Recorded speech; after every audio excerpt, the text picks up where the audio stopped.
Welcome to Casual Politics, Lord Kinnock. Thank Of you. course, this is not your... I'm going to call you Neil Kinnock. I know that last time I called you Lord, and you Yeah. said, don't call me Lord. No. You don't like people to call you by your title. Well, it's. It's a title, but it's like the name of a pub, isn't it? Let's go down the Lord Kinnock for a drink. Yeah. It just sometimes it gets in the way Absolutely. of relationships with people. So I don't pay too much attention to it. You need no introduction. You've been leader of the Labour Party, a member of the NEC, and a European Commissioner since from 1995 to 2004, and now you sit in the House of Lords since then. This year marks the 47th anniversary of your entrance into Parliament, Yeah. and it was very hazardous that you got the nomination. So would you take us through that? Yes. It was hazardous for two reasons. First of all, at the time that I started to seek the nomination in early 1969, I was then 27 years of age. And I was in a very safe Labour seat, the place where we lived. And the fact that the Member of Parliament announced his resignation came as a huge shock. None of us ever anticipated that he'd go so early. He turned out to be 69. I thought he was about 60. And consequently, I said to my friends in the Labour Party, who shall we run? And they said, well, you daft sod. You.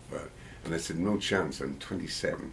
Well, we've got to do it because we'll never get change without it. So we worked very hard to get the nominations and so on, but obviously my age and relative inexperience was against me, and we eventually got by far the highest number of nominations from ward branches in the party and from trade union branches, and went to this election. And the man that I defeated was the man I would have voted for. He was an official of the National Union of Mine Workers, good man, and was old enough to have fought in the Spanish Civil War with the Republican forces, and a man I respected. When we had the first count, after we'd made our speeches and answered questions, we had 75 votes each, and the Labour Party official came back into the meeting, or went back into the meeting because we were secluded in a separate room, and said, it's up to you, shall we come back next week or shall we continue? And my wife was there, who at the time, in June 1969, was 6 months pregnant with the now Member of Parliament, Stephen Kinnock. And everybody said, what shall we do, Glenys? And she said, let's do it now, let's get it over with.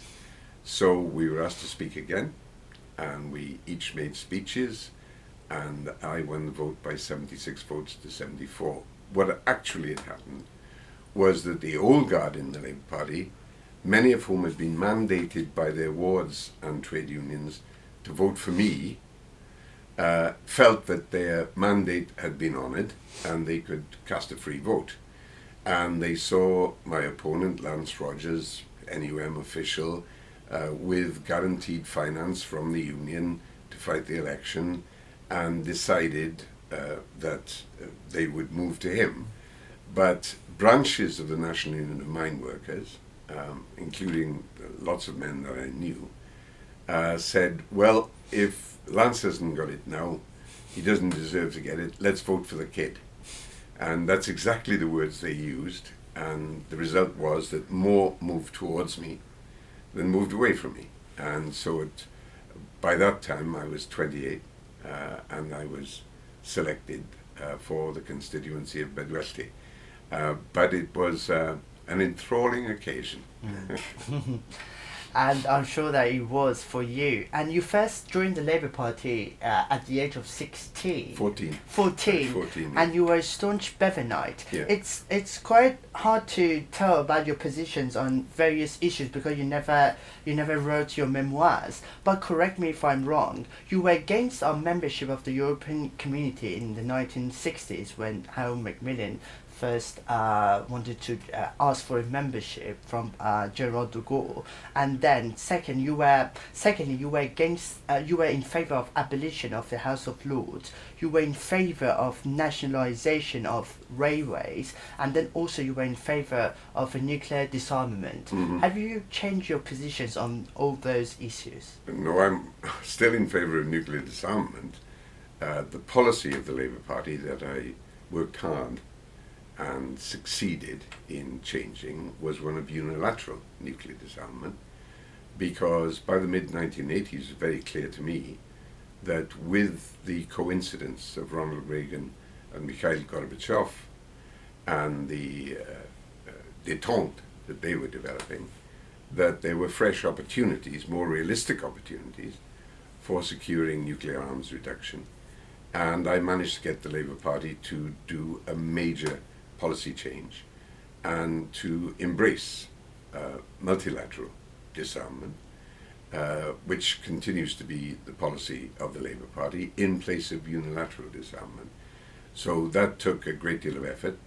Certainly it was the right thing to do and worthwhile.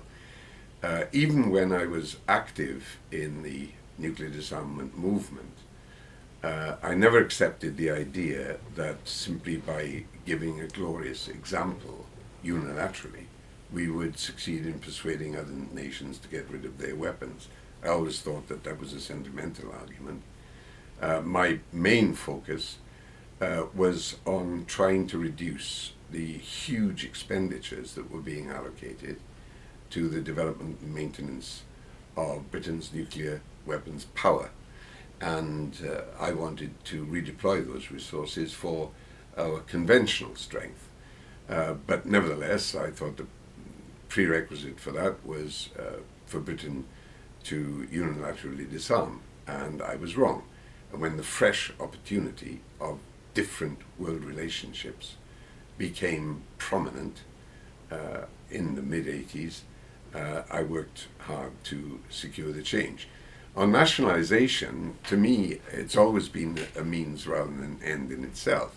And I think if you ask the British people now whether John Major and the Conservative government were right to privatise the railway system in the United Kingdom, they would say no, they were wrong, because there is a substantial majority in favour of the return of the railway system in Britain to public ownership, with the accountability that that would imply.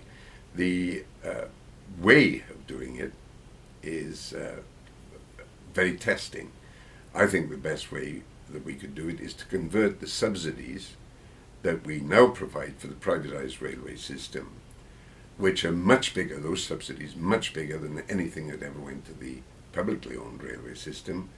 The subsidies should be converted into share purchases, so that without any additional expenditure by the taxpayer, we would secure the required strategic control of the railways, both the operating companies and the railway system, the track system, so that we could have a mandate for the absolutely vital modernisation of our railway system. And that enjoys strong public support. I would continue to advocate it. And then, as far as the House of Lords is concerned, what I always advocated is the strengthening of the powers of the House of Commons to ensure that the system of revising and improving legislation was done by the elected House. Matters have evolved since then. For instance, we've had devolution to Scotland, Wales and Northern Ireland. I argued back in the 1970s that if devolution was such a good thing in terms of the enrichment of democracy and proximity of decisions to the people, it should apply universally universally. It should apply to England as well. I continue to take that view. And I just happen to think that there is very conveniently located a second chamber which could be made representative of all of the nations and regions of the United Kingdom as a revising chamber, as a chamber that is a balance to government domination of the House of Commons, and would mean the refinement and improvement of the way in which we are governed.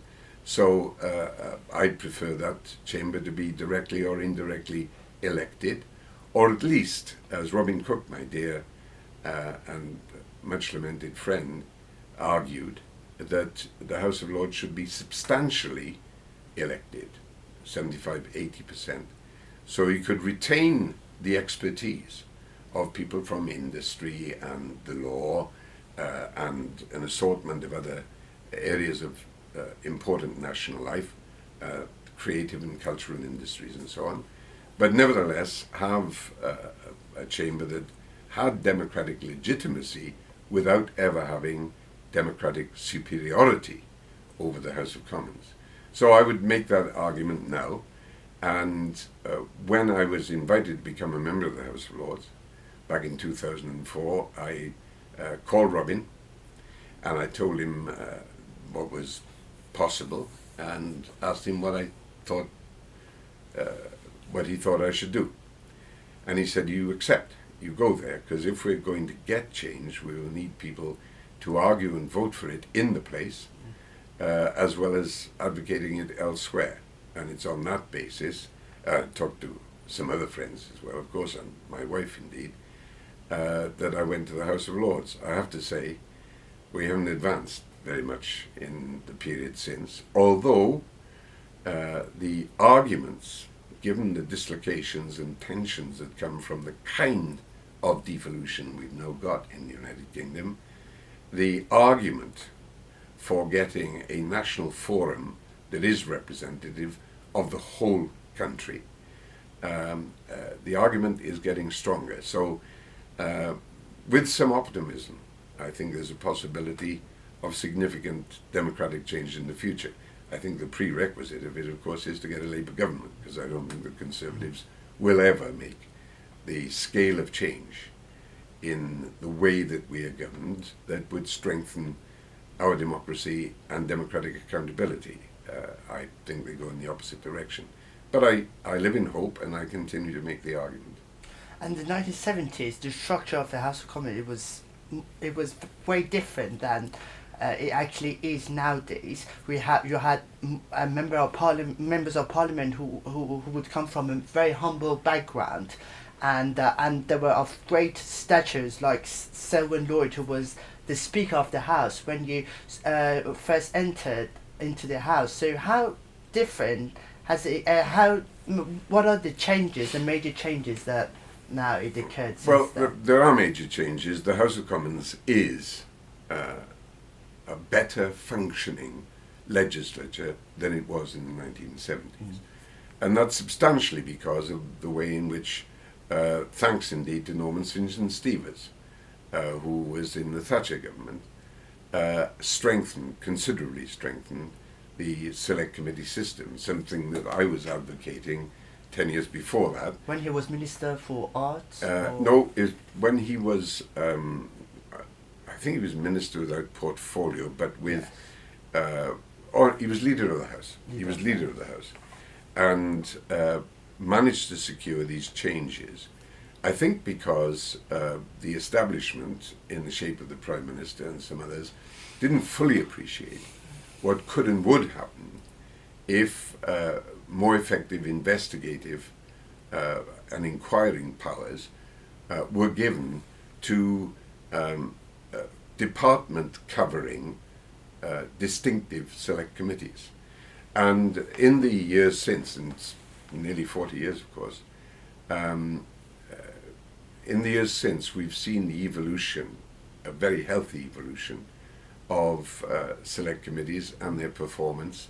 So in that respect, certainly, I think that the House of Commons is a more effective democratic chamber and a more effective part of the legislature. unfortunately, in the other direction, there's much more use of guillotine business and much more discipline imposed upon and accepted by the backbenchers on both sides of the House of Commons.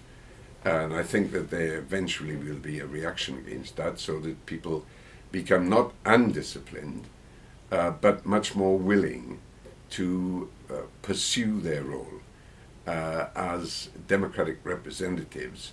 And I see that happening now. There are some very high quality members of Parliament who are very effective representatives and impressively hard-working.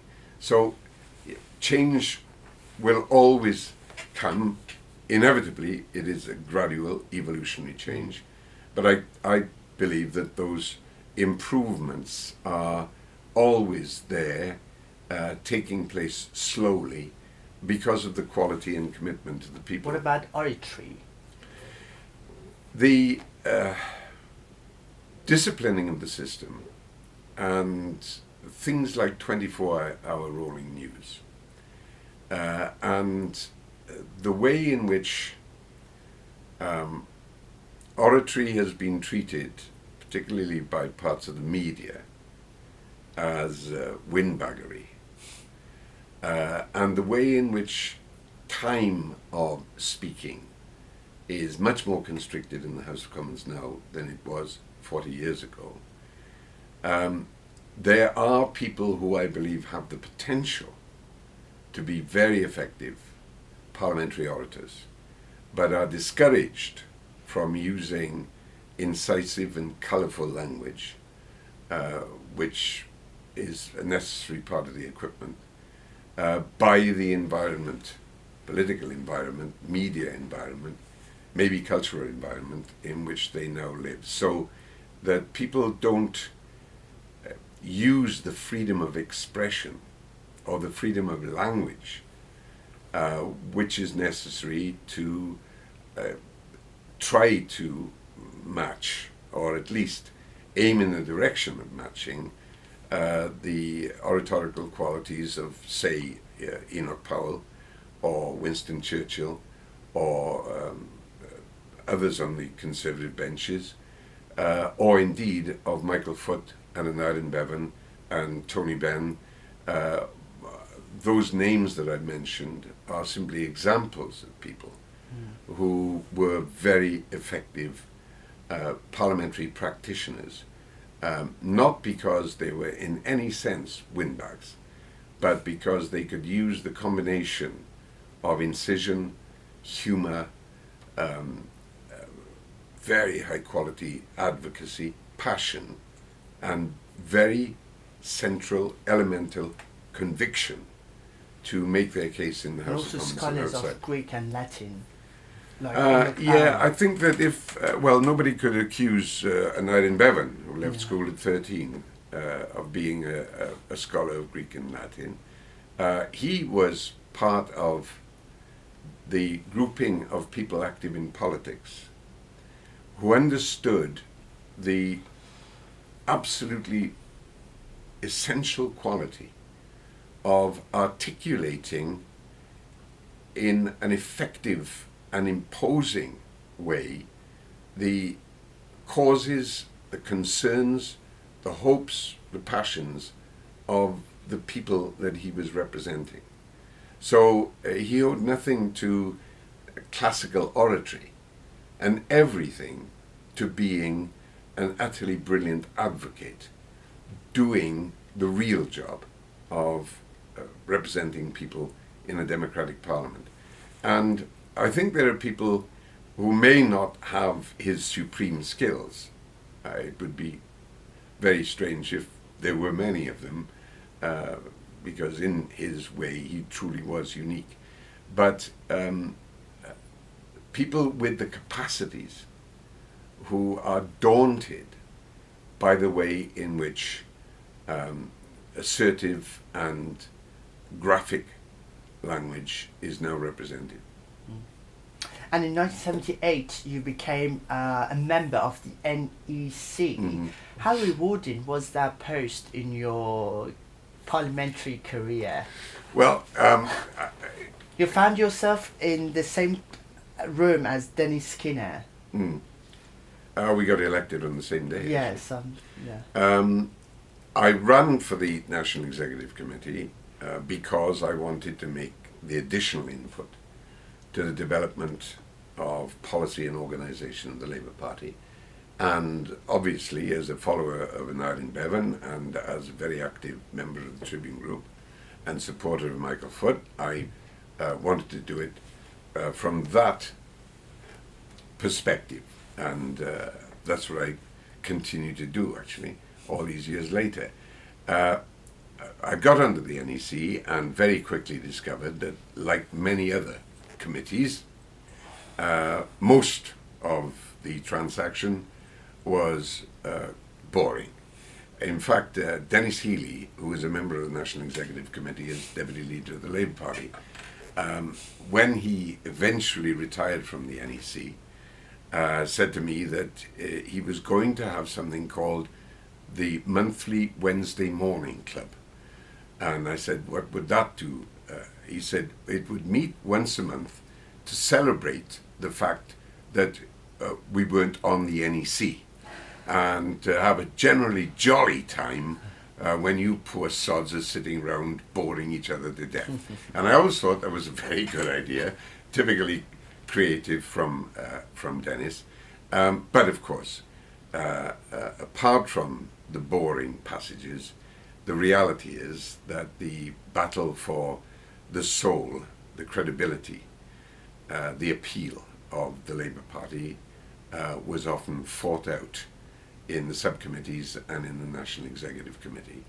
And in the years that I was on from 78 to 1994, with the 1 year break, that's what I continued to fight for.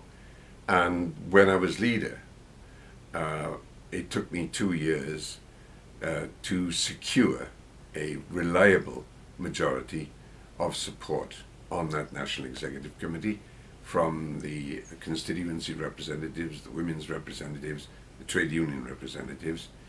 And when we'd achieved that, then at last we were in a position to take the initiatives in securing the essential alterations in policy and direction, in organisation, in constitution, in management, in finance, necessary to make the Labour Party electable. And various commentators have been kind enough to say that that's what we achieved. Of course, it took Tony Blair to get us elected, and there's a big gap between electable and elected.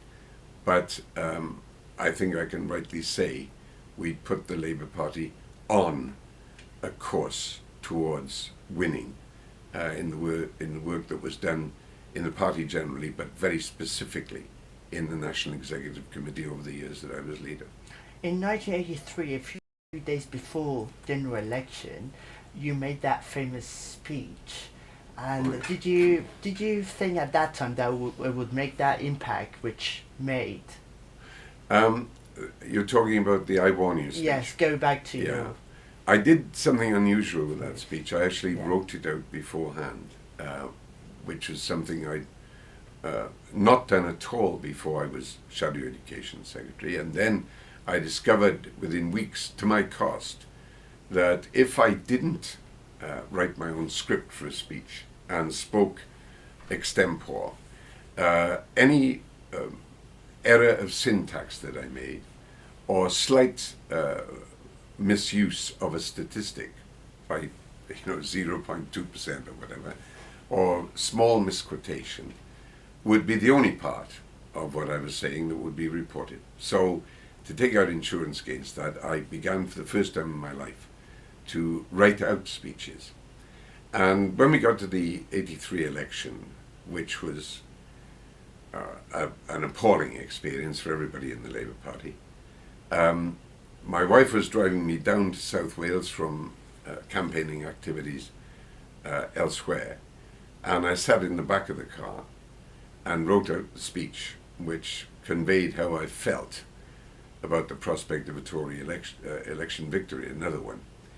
And as it happened, I made the speech in Bridgend a couple of days before the election.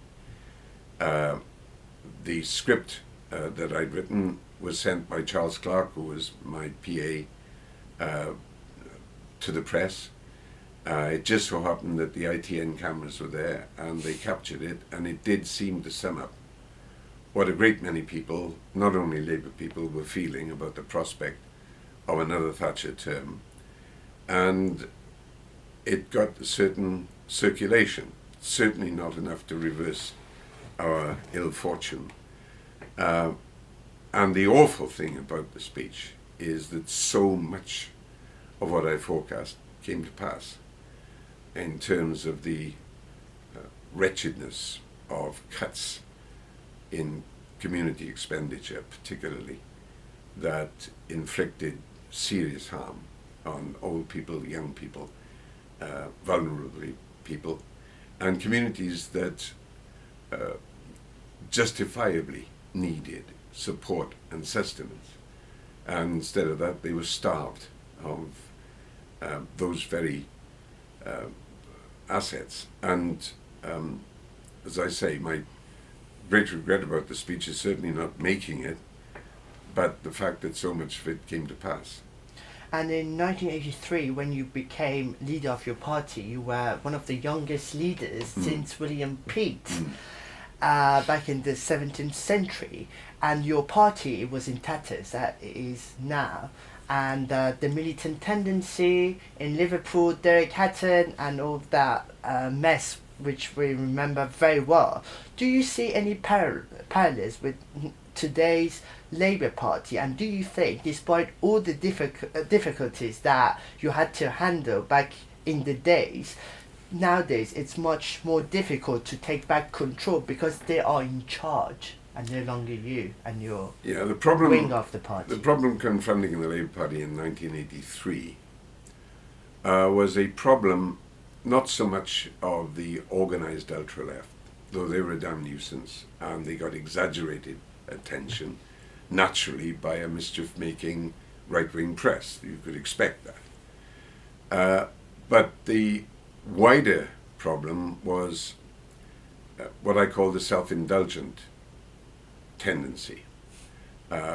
People like Tony Benn, who could take fulfillment and sustenance from constant complaint about the condition of affairs, but not do it in a way or with the purpose of broadening the appeal of the Labour Party and earning, and I do emphasize earning, the votes that at all times we need to get democratic power.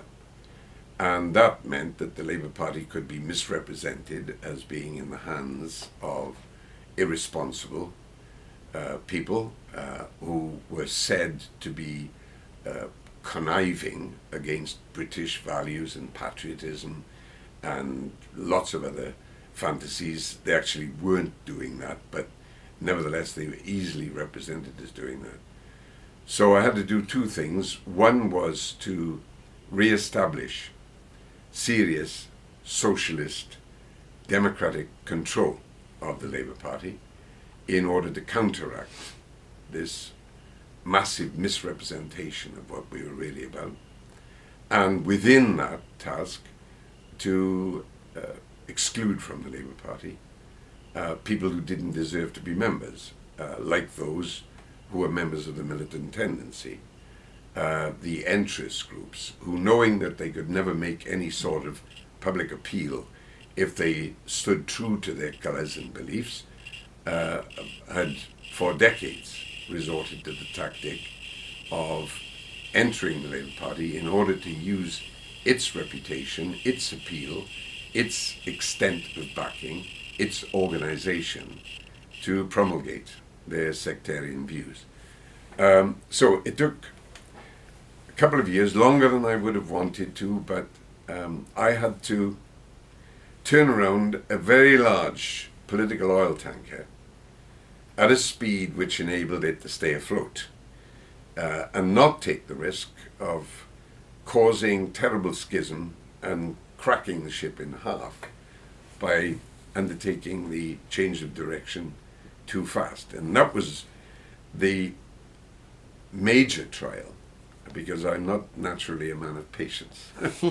But I had to exercise it over years, not only in changing the mentality and re-establishing the self-respect of the Labour Party, but in altering the organisation, the constitution, and of course the policy agenda, which we succeeded in doing. But by definition, it unfortunately had to be a gradual process. I suppose that by temperament I'm more cavalryman than infantry. I prefer to draw my sword and charge at the enemy. But what I had to do is just slog and make the change perceptibly but gradually, and withstand all the accusations of being a traitor to socialism and God knows what else. And I could do it in good conscience, with total conviction, because of the belief I've always had that only people of shallow convictions are afraid of making incremental progress and making some compromise in order to get gradual advancement. And secondly, because I knew that the overwhelming majority of the rank and file of the Labour Party shared my ambition to increase the appeal and spread the influence of the Labour Party, so that we were in with a realistic chance of winning both at local level in councils and at national level in Parliament. And the extraordinary thing is, when we were making those changes, I had so many conversations with absolutely stalwart rank and file members of the party, young and old, working class and middle class, who said, I heard what you had to say last Thursday or whatever it was, and I must say I feel terrific relief at the fact that that's what I've been thinking, and now I can say it myself. So it was, as we made the changes, we released people from the obligation that they felt to simply go along with what had been a tide flowing in absolutely the wrong direction. And in 1992, when you were on the 50th anniversary, on the occasion of 50th anniversary of James Callaghan's entrance into Parliament, there was a reception a few days before the 1992 general election in the Lords. And Jim Callaghan, he joked about one of his encounters with Harold Macmillan when he was about to become Prime Minister, and Harold Macmillan who told him that son, boy, if you ever needed my help, I would always be there for you. And then he was addressing to you, of course. So how much support did you receive from Harold Wilson and Jim Callaghan as your previous leaders? Well, unfortunately, Harold was not very well by dementia. the time I became leader. I mean, he was still articulate and lucid. And he and Jim and I went to the, what would it have been, the 250th anniversary, I think, of the beginning of the use of 10 Downing Street as the residence of the Prime Minister. It was a reception given by Mrs. Thatcher. And when I bumped into the two of them, Wilson said to Jim Callaghan, here he is, Jim, here's the lad who's doing what we should have done. And Jim said, well, I tried to do it, but I always knew it would have to be done from the left in the way in which this fella has done it. As it happens, I knew Harold Wilson quite well, and he was always kindly towards me. I understand subsequently that he intended to put me in the government after 1974. You were too young? I was a bit too much of a firebrand, it appeared, and so he didn't trust his own judgment. And I had one or two enemies around who had probably given me a bad name in any case. One of the ones who was giving me a good name was my late friend Gerald Kaufman, who worked for Wilson, of course.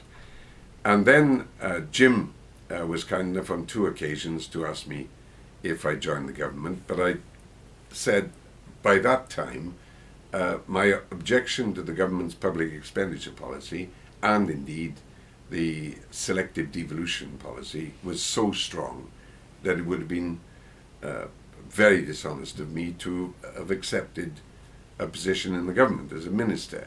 And I said so with regret, because I really do believe that you've got to take your obligations, take your responsibilities, but it just would have been totally inconsistent for me to have accepted at that stage.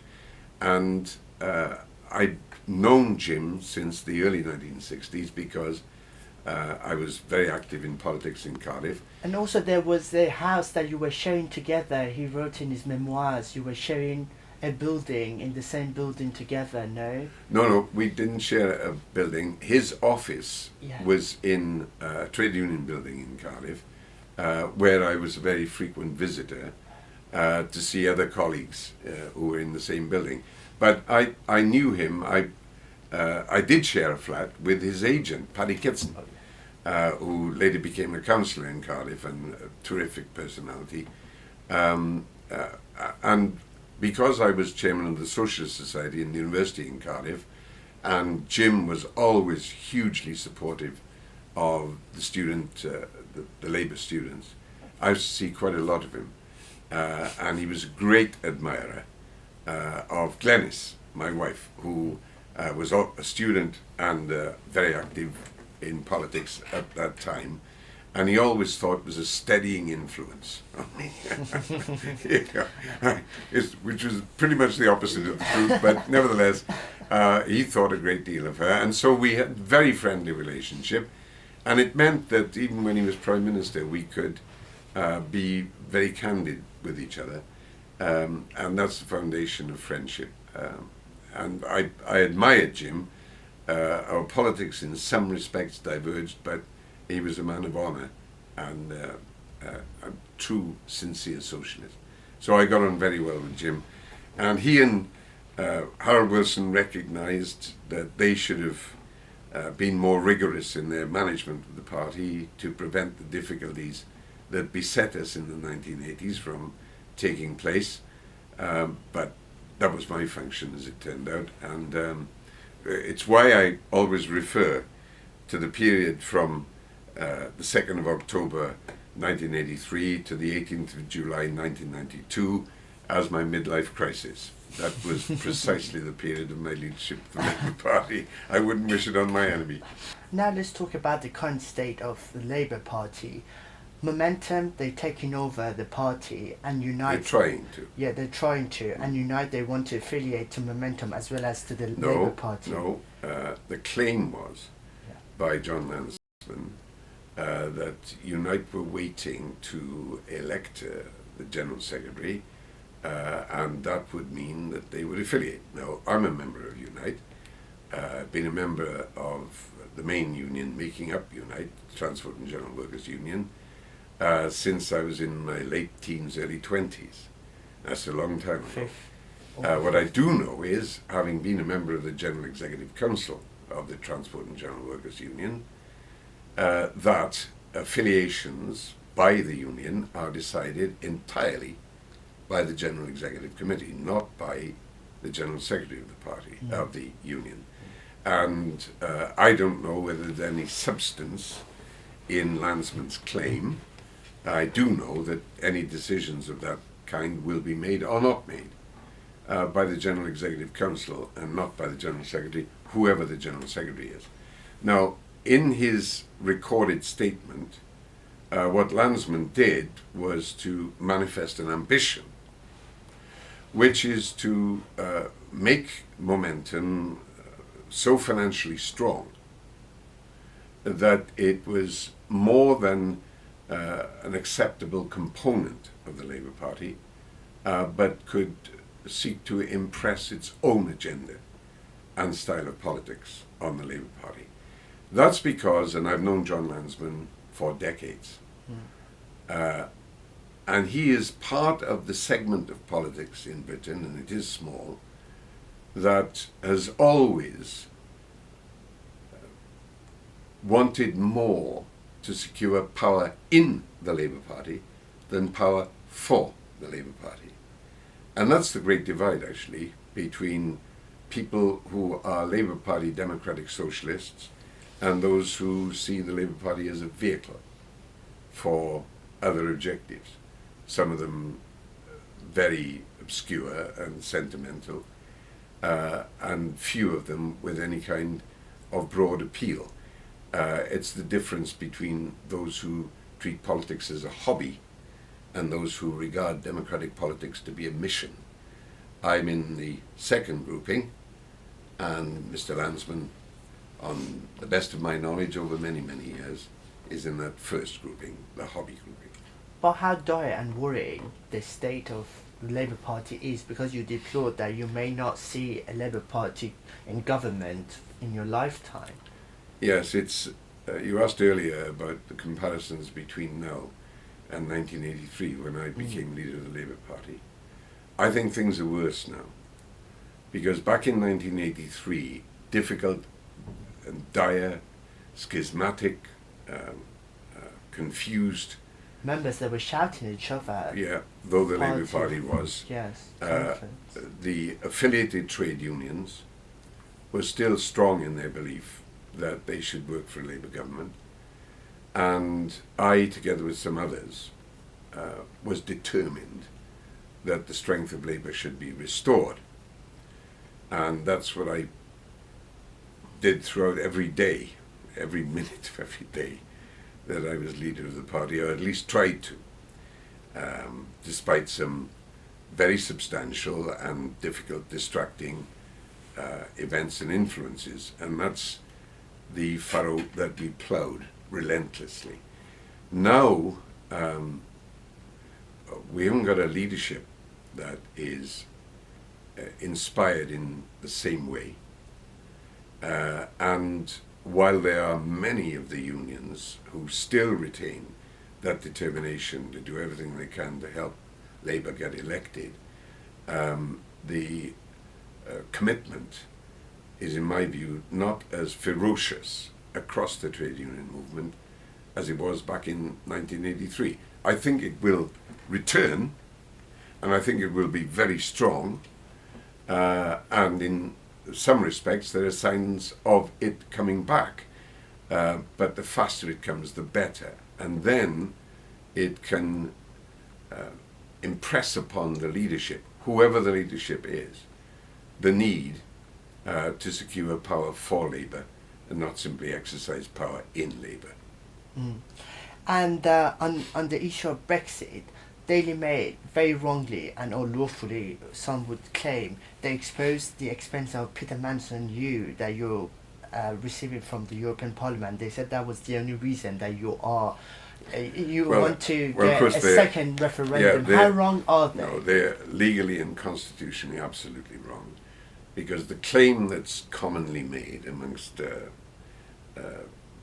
the anti-European element, which includes the Daily Mail, is that former commissioners, myself, Mandelson, Christopher Tugendhat, a former Conservative commissioner, and indeed all former commissioners, Chris Patten. Chris Patten, another one, would, if they voiced any criticism of the European Union, lose their pensions. That is complete baloney. And if you look at the treaty which governs the rules of the European Union and the specific parts of the treaty that govern the rules relating to commissioners, you will see that former commissioners have exactly the same rights of freedom of expression as every other citizen, and there is no question that people have to defer to the European Union on pain of losing their pension. So it's a complete and downright lie, that claim that's made. But our motives, and I'm sure this applies certainly to Chris Patten and Chris Tugendhat as much as it does to Peter Mandelson and myself, our commitment to trying to retain UK membership of the European Union relates absolutely predominantly to trying to advance the well-being of the British people by taking our full part in this unique organization, this association of sovereign democracies, which is unparalleled anywhere else in the world, makes a huge contribution to sustaining peace and stability across this most war-torn continent, as well as assisting in generating opportunity and prosperity in a world which is globalized economically and in power terms, and where we need the strongest possible institutions to uphold the values of democracy and self-determination. And you do that better collectively in the company of and with equal rights with 27 other democracies than you do it by yourself. I want to remain in the European Union, and I argued for this before the referendum. I continue to make the argument for it, in order to ensure that our country has effective sovereignty. Sovereignty is the effective power to act to uphold or advance the well-being of our country. And in the modern world, that means having the effective power in relation to the operation of international markets, to the environment, to the movement of people, to the whole assortment of other hazards, dangers, and opportunities that are available in the modern world.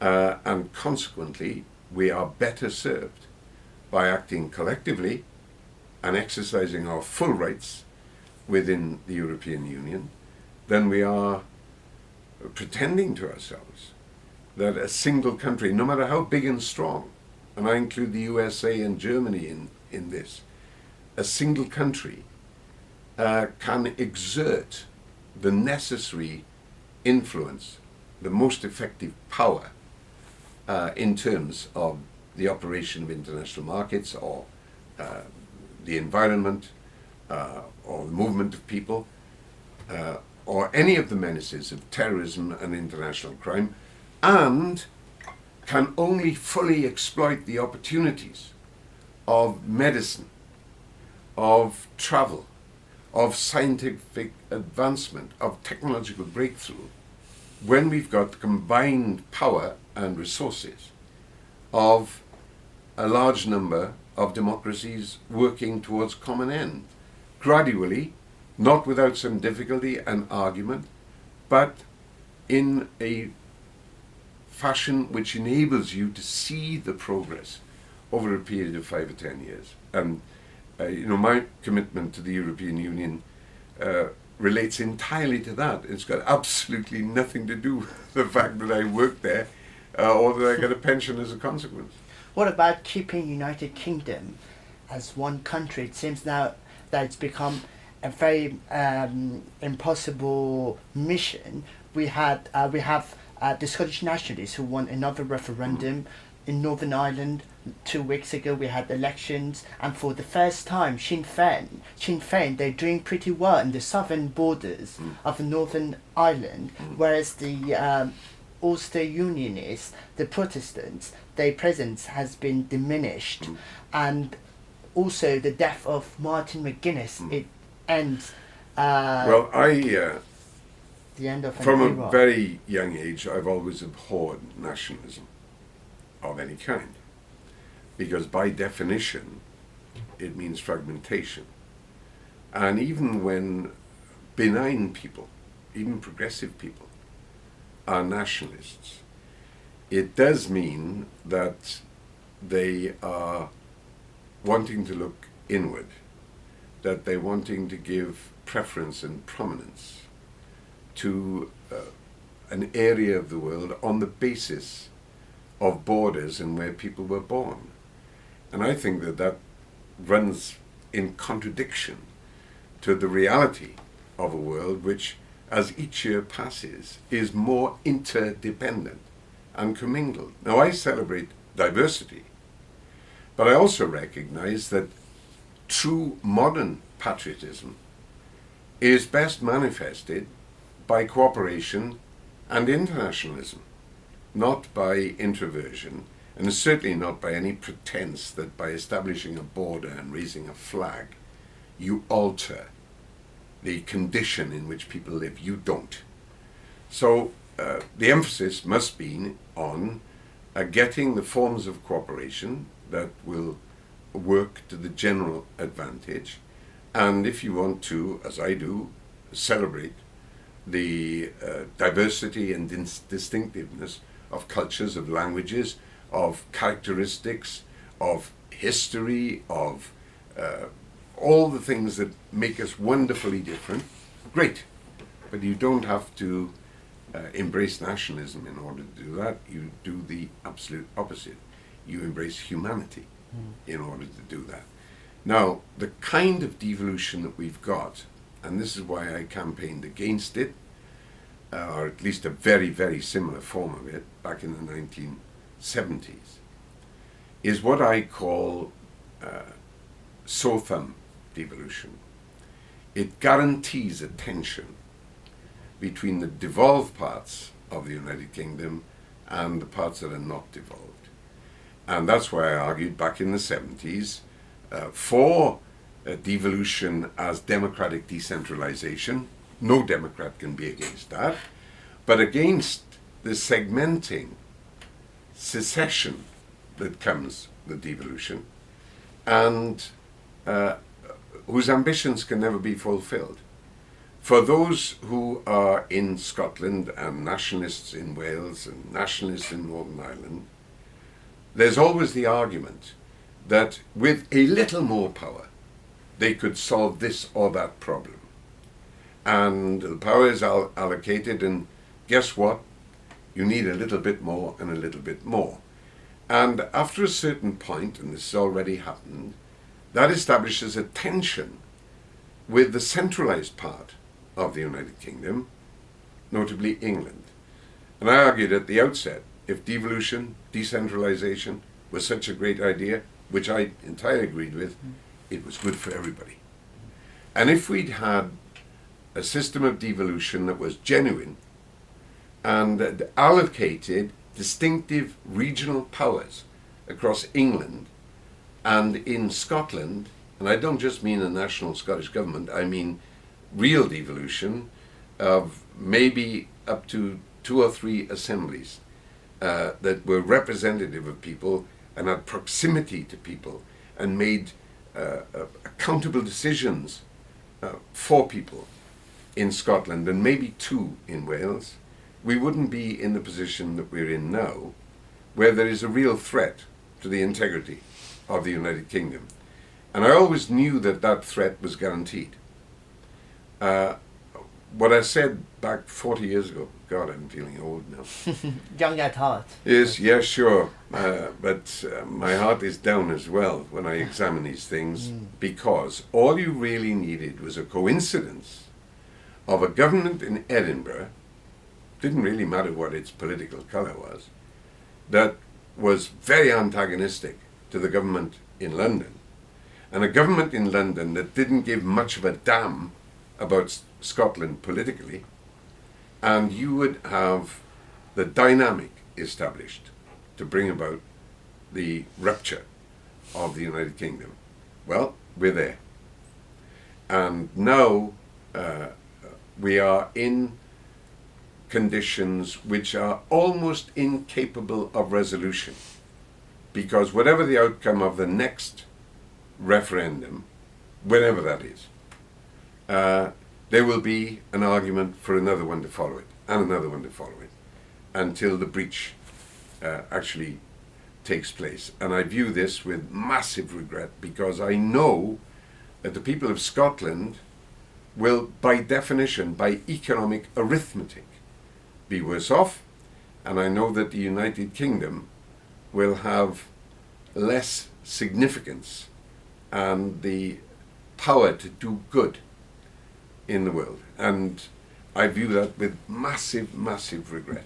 Sometimes I'm not sure whether I'm happy or glad that I'm 75, not 25, I'm sad that I'm too old to really have an effect, as an energetic 25-year-old would have.